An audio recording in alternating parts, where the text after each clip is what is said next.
सिखा पवित्र आत्मा, तू मुझे प्रार्थना सिखा ताकि मैं यीशु की तरह बन सकूं,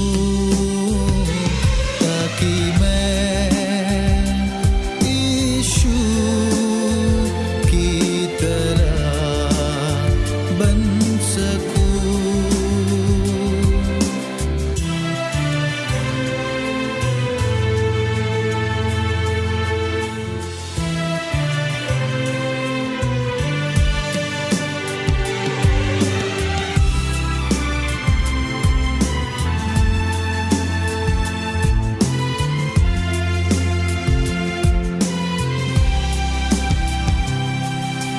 तेरी ही मदद से तो मैं यीशु की राह पर चल सकूं।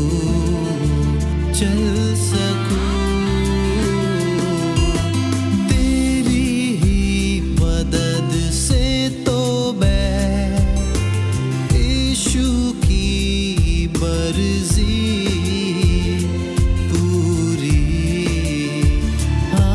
करूं, ताकि मैं यीशु की तरह जी सकूं।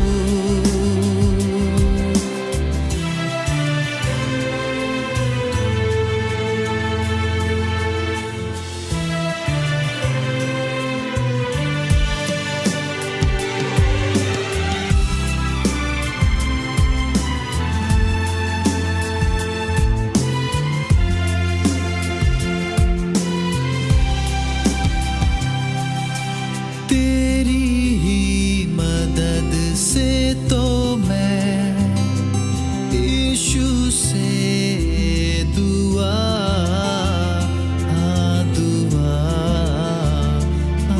करूं। तेरी ही मदद से तो मैं यीशु की सेवा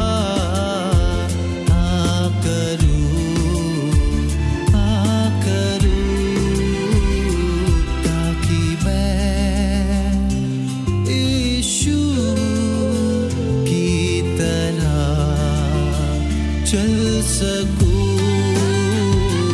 ताकि मैं यीशु की तरह जी सकूं।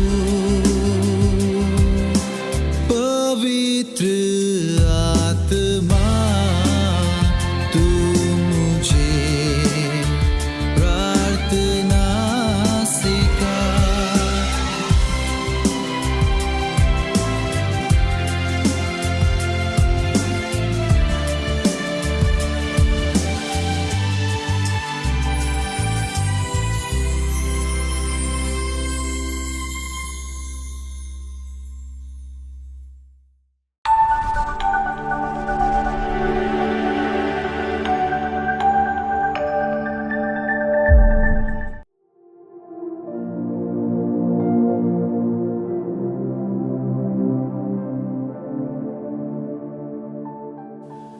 Welcome, dear friends, for the series of studies that we have been studying in this program, Word of Life. मेरे प्यारे मित्रों, आप सबका स्वागत है जो हम परमेश्वर के वचन से सीख रहे हैं। इस कार्यक्रम का नाम है जीवन का वचन। And thank you for your input in contacting us and expressing the blessings that you have been receiving and the prayer requests. और आप सभी का मैं धन्यवाद करना चाहता हूँ कि आपने हम सबसे संपर्क किया और आपने जो आशीषें पाई है उसके बारे में हमें बताया और उसके लिए हमें खुशी है। God bless you. Let us study together, and once again welcome to this wonderful study about God's Word. और प्रभु आपको आशीष दे। आप सबका फिर से मैं स्वागत करता हूँ इस सुंदर से अध्ययन के समय में जो परमेश्वर के वचन से हम करने जा रहे हैं। So we have now come to episode 12, अब हम जो है 12वें एपिसोड में आ चुके हैं and we are going to study something about the lifestyle of Jesus. और आज हम यीशु की जीवन शैली के बारे में चर्चा करने वाले हैं। So this is something that we need to understand so that there is no misunderstanding. और ये एक ऐसी बात है जो हमें अच्छे से समझनी चाहिए ताकि हमारे अंदर कोई संदेह न रहे। How did Jesus live? यीशु मसीह ने अपने जीवन को कैसे बिताया? You know, God wanted to present Jesus so that whatever God expects from the humanity, he gave a demo by giving an example in Jesus. और परमेश्वर पिता जो भी हम मनुष्य जाति से अपेक्षा करता है वो सारी बातें उसने यीशु मसीह के द्वारा प्रकट की। So we have something about the lifestyle of Jesus. और अब हम यीशु की जीवन शैली के बारे में देखेंगे। Ready to study? क्या आप सीखने के लिए तैयार हो? And it's a very interesting study, and we are going to get a lot of inputs and examples how we should live the kind of life that we need to live on this earth. और ये बहुत ही दिलचस्प ऐसी शिक्षा होगी जहाँ पर हम सीखेंगे कि किस प्रकार का जीवन हमको इस जीवन में जीना है। So lifestyle of Jesus. यीशु की जीवन शैली। We all are on this planet earth. हम सब इस पृथ्वी पर है। Why are we on this earth? हम इस पृथ्वी पर क्यों है? Why God kept us on this earth? हमें परमेश्वर ने यहाँ पे क्यों रखा है? What God is expecting from each one of us? और हम सबसे परमेश्वर क्या अपेक्षा रखता है?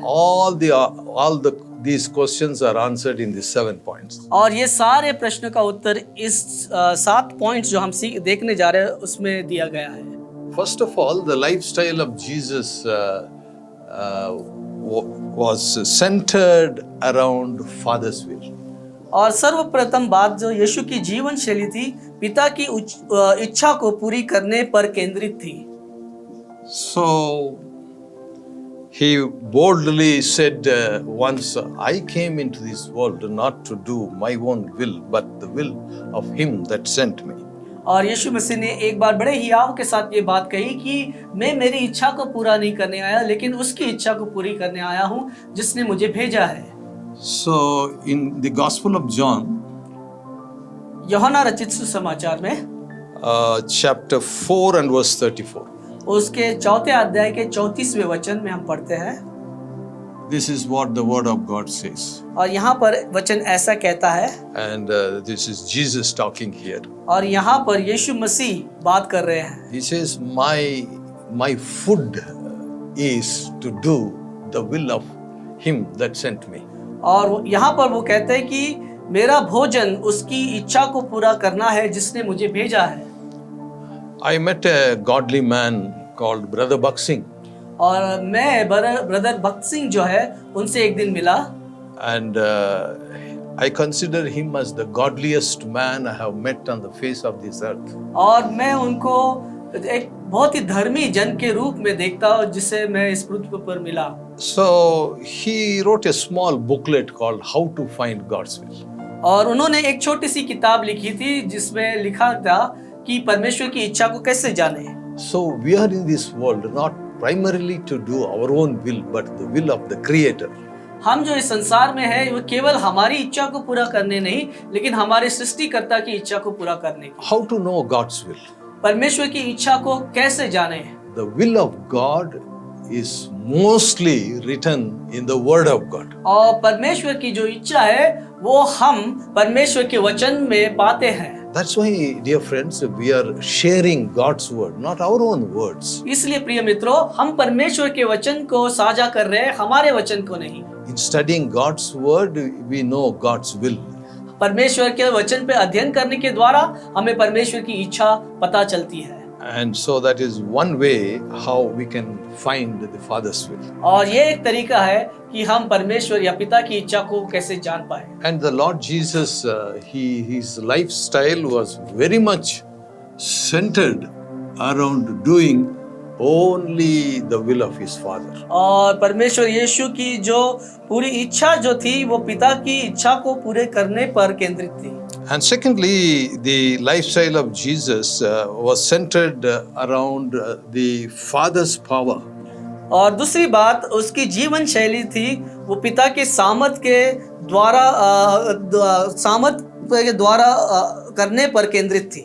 Many times he said, I came here not to do, I cannot do anything, but I do in the strength of my Father. और कई बार यीशु मसीह ने इस बात को कहा कि मैं कुछ नहीं कर सकता, जो भी मैं करता हूँ वो पिता की शक्ति के या सामर्थ के द्वारा करता हूँ। So again, the Gospel of John, फिर हम यूहन्ना, इसी बात को हम यूहन्ना रचित सुसमाचार में पढ़ते हैं, chapter 5 verse 19 उसका 5वां अध्याय 19वां वचन and also verse 30. और 30 वचन में भी हम पढ़ते हैं। So here we see how Jesus says that I cannot do on my own anything. और यहाँ पर यीशु मसीह को हम कहते हुए सुनते हैं कि मैं अपने आप कुछ नहीं कर पाता। And so he did as the Father strengthened him.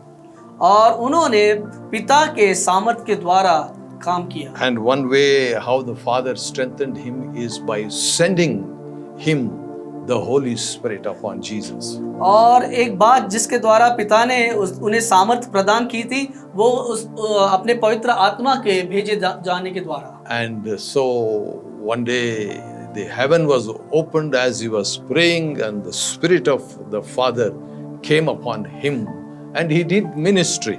और एक दिन जब आकाश खुल गया और परमेश्वर पिता की आत्मा उनके ऊपर उतर आई तो उन्होंने उसके सामर्थ को प्राप्त किया।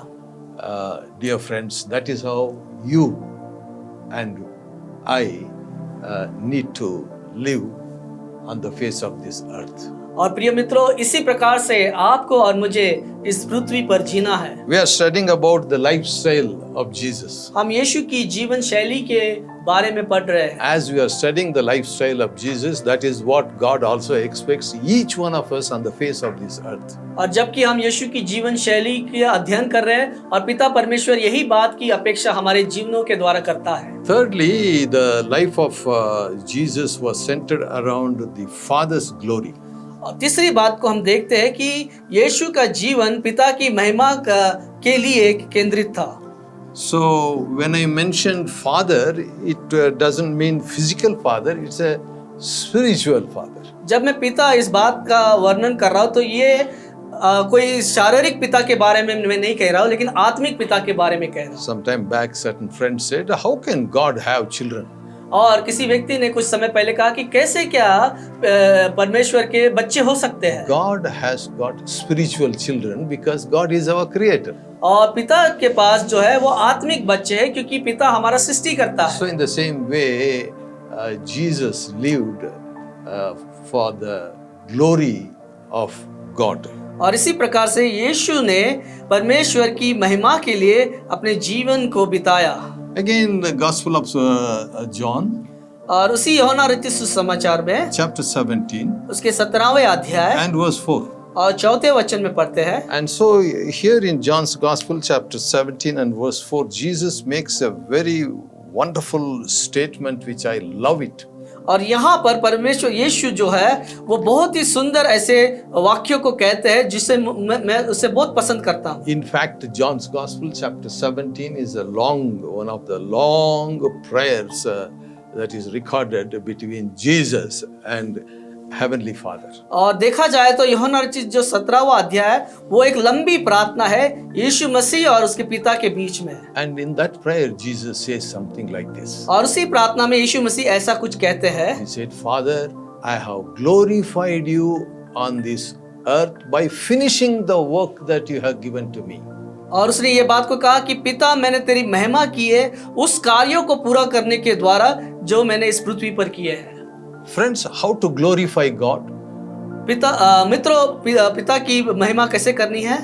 or how to honor God, या फिर परमेश्वर का सम्मान कैसे करना है, how to make God important in our lives. हमारे जीवन में परमेश्वर को महत्वपूर्ण कैसे बनाना है, Please listen to this very carefully. इस बात को ध्यान से सुनिए। Yesterday I was sharing this to one of my friends. और इस बात को मैं कल मेरे एक मित्र के साथ साझा कर रहा था। We glorify God on this earth by finishing the work God has given to us. हम परमेश्वर की महिमा इस पृथ्वी पर उसने दिए गए कार्यों को पूरा करने के द्वारा करते हैं। That means God has given everybody some work or one main work so that we complete it on the face of this earth before we leave this earth. इसका अर्थ यह है कि पिता ने हम सबको कम से कम एक या कुछ कई कार्य दिए हैं जो हमें इस पृथ्वी को छोड़ने से पहले पूरे करने हैं। And that is the expectation of God from every individual who are present on the planet earth.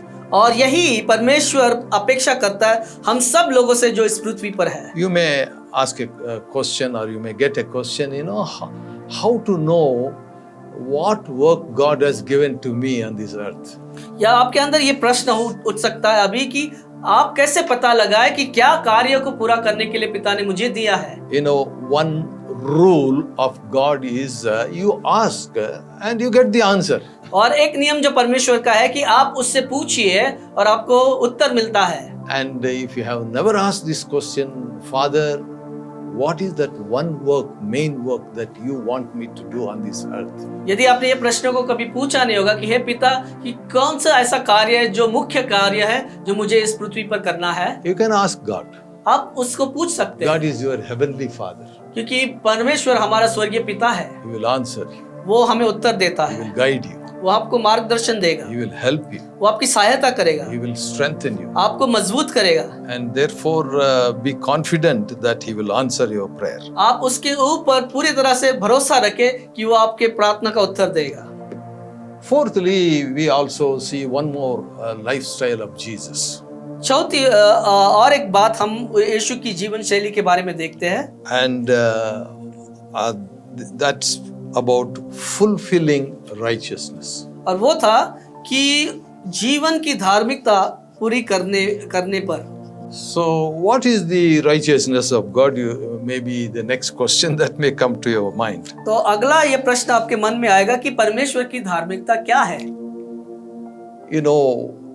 Most of the righteousness of God is written in the Word of God. और परमेश्वर की जो धार्मिकता है उसके बारे में हम उसके वचन में लिखा हुआ पाते हैं। That's why we are sharing God's Word. इसलिए हम परमेश्वर के वचन को यहाँ पर साझा कर रहे हैं, So you will understand the will of God. ताकि आप परमेश्वर की इच्छा को जान पाए, You will get the power of God. आपको परमेश्वर पिता की सामर्थ प्राप्त हो, You live for the glory of God. आप उसकी महिमा के लिए जिए, And then you understand and fulfill the righteousness of God. तब आपको समझ में आएगा और उसकी धार्मिकता को आप पूरा कर पाओगे। That is how Jesus lived. और इसी प्रकार से परमेश्वर ने जीवन को जिया, And that is how God expects us to do also.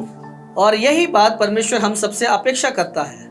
In the Gospel of Matthew, मत्ती रचित सुसमाचार के chapter 3 and verse 15, उसके 3 अध्याय के 15 वचन में we read that Jesus telling we must do the righteousness of God. यहाँ पर हम देखते हैं कि हमें पिता की धार्मिकता को पूरा करना है। So it's not enough that we do the righteousness of God, but we also fulfill the righteousness of God. इतना ही काफी नहीं कि हमको उसकी धार्मिकता करना है, लेकिन उसकी धार्मिकता को पूरा करना है।